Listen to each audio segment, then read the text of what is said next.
All right, great. So I'm going to be talking a bit about the work that we've been doing exploring the wild Zambezi River. Um, as Joe mentioned, my name is Joe also. I'm Joe Cutler. I'm an ichthyologist and freshwater explorer. I've worked mostly in sub-Saharan Africa, and over the last few years, really extensively in Southern Africa, Zambia, Zimbabwe, Angola, etc.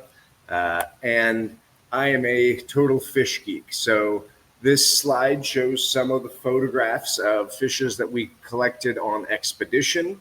And one of the things that's really exciting to me as a scientist, as an explorer, is going into these really unique river systems, these remote, isolated areas that maybe have never been studied before, and being able to study the fish diversity. It's really exciting, and we are finding a lot of new species. So I currently work for the Wilderness Project. This is an NGO that specializes in setting river baselines. So we paddle down river systems, we study the health of the ecosystem, the diversity, the human impacts, and we use it to kind of evaluate the health and then come up with recommendations on how to protect those systems looking forward. So just a quick geographic reminder, the Zambezi River is one of the major river systems in Africa. It drains into the Indian Ocean in Mozambique, but it draws its source in these Angolan highlands and on the Zambia-Congo border, as you can see here. And our goal as a project is to study not just the main Zambezi, but its tributaries. So over the last couple of years, we have paddled everything that you see highlighted in red here. So we have taken the main Zambezi all the way from the source out to the ocean. We've taken the longest tributary, the Kafue River, all the way down, and the Lungwe Vungu, the true source of the Zambezi. We've also surveyed that. And this year in 2025, we should be completing all the remaining rivers that you see here. So personally, I have paddled over 4,000 kilometers in the Zambezi Basin, and I'm really starting to understand the system. So this photograph shows some of my team members. We do these expeditions in canoes and kayaks or inflatables, depending on the water conditions. And we set out as far upstream as we can, and we paddle all the way until we reach the ocean. So these are really big adventures, lots of challenges, lots of exploration, lots of fun. And our goal is to study and understand the system.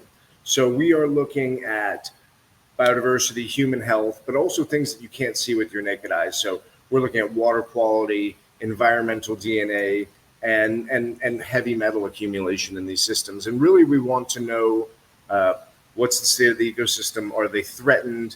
What areas are particularly threatened, and what areas are pristine, so that we can come up with strategies to both protect the pristine areas and fix the areas that are degraded.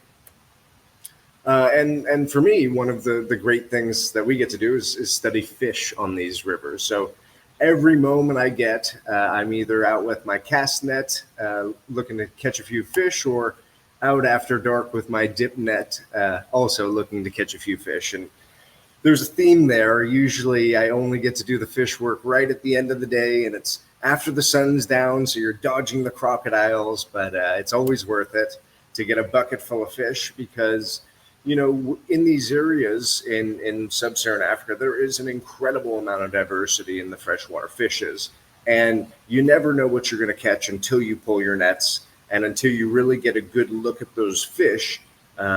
You really don't know what it is. It feels to me like we're on the cutting edge of exploration, science, and conservation. So it's a really cool place to be, a really cool place to work. And these fish that you see here in the photograph, we're taking photographs of the fish, we're taking DNA vouchers, and then the fish themselves are preserved and transported here to New York City, where they will live in perpetuity as kind of a resource library. So I just wanted to, highlight some of my team members. This crew you see here, we spent 84 days together paddling down the Kafue River. Almost all of us had capsizes few of us ended up in the hospital. It was a big, hard expedition, but we pulled through because of our teamwork and camaraderie, and I couldn't have done it without my team members. So we had some challenges. We struggled through a lot together. When we were starting, the grasses were 10 feet high. Everything was soaking wet. When we finally got into the river was so choked that we're spending all of our time hacking our way through the brush with machetes and saws. We had to get through these barriers, both natural and man-made. So this is a big fish weir that was blocking the entirety of one of the rivers we surveyed last year. And we had to open a little hole in the fish weir and push our boats through. And then we encountered these incredible wetland areas. So, vast 100-kilometer, 400-kilometer wetlands where in some areas the river kind of disappears and you're just fighting your way through these wet grasslands full of leeches.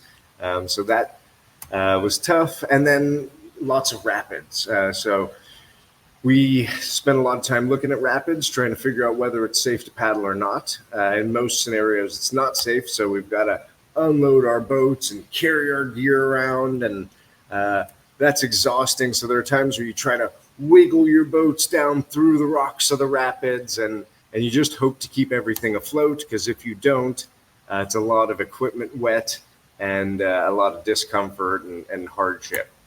And you always have to be aware in the Zambezi Basin of Nile crocodiles. Now, Nile crocodiles are the second biggest crocodile species in the world, and they probably account for more crocodile-related deaths than any other species, and they are certainly keen to eat whatever's floating down the river. This photograph shows some hippos. These are our other competition in the river. So in the background there, all those gray things you see in the water, those are all hippopotamus.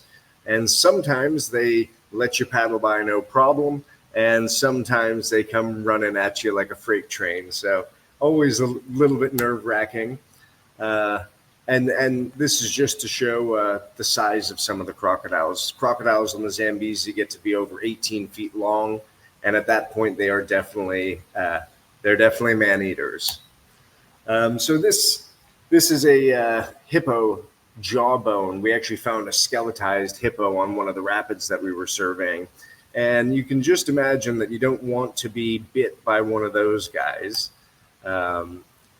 But we had other challenges. So this photo shows my hand right next to a lion track. So one of our nights in camp, everybody's sleeping soundly in their tents, and the lions are just circling around our tents all night. Thankfully, they didn't wake us up. And this is another track. This is actually an elephant track, to give you some size, some scale on how big these animals are on the Zambezi system. Now, we were really lucky this year. We saw elephants, and we saw warthogs and lions and leopards and impala, all from the river. It was really incredible, really great wildlife viewing and exploration. But we also had challenges. Some of these areas are just full of mud. So you take a couple steps on dry land, and next thing you know, you're knee deep.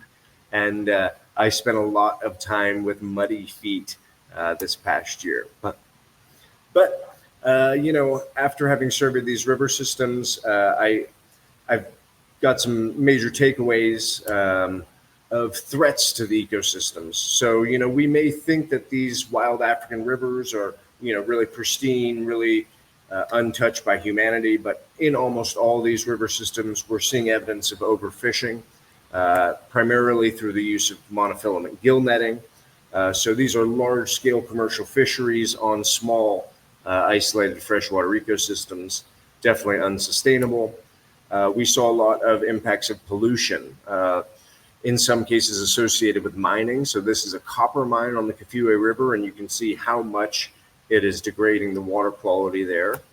And this is trash pollution. So in the town of Kitwe, we noticed that there was a spike in plastic pollution, and the trees in that area looked like, kind of a Christmas tree covered in plastic waste. So that was really hard to see in such a previously healthy ecosystem. These systems are also heavily impacted by development. So this shows a hydropower dam, and this is important for regulating the rivers, for regulating flood pulses, and generating electricity, but it really dramatically changes the river ecosystem, and in particular, the floodplain systems on the Kafue River. This is another hydropower dam. And you can imagine if you were a little fish living in the river, how much the introduction of a dam like this would change your ecosystem. One of the other impacts we're seeing on these ecosystems is invasive species. So this is a crayfish native to Australia, and we are unfortunately finding these throughout the Zambezi system, and we are monitoring to see if they extend into some of the other nearby basins. Finally, we're seeing a lot of evidence of new diseases. So there's a fish disease that's gotten into the Zambezi system called epizootic ulcerative syndrome. And it seems to be really affecting the cichlids and some of the catfish species, causing them to die in the environment. So that is some of the impacts and threats. And I think that's one of the reasons why it's so important what we're doing, why we are getting these baselines today, why we are studying the diversity today, because these rivers are rapidly changing. And if we don't study them now, they may change so quickly that we may miss those rapid changes in the system. And we want to be there in real time, studying, monitoring, and protecting these systems.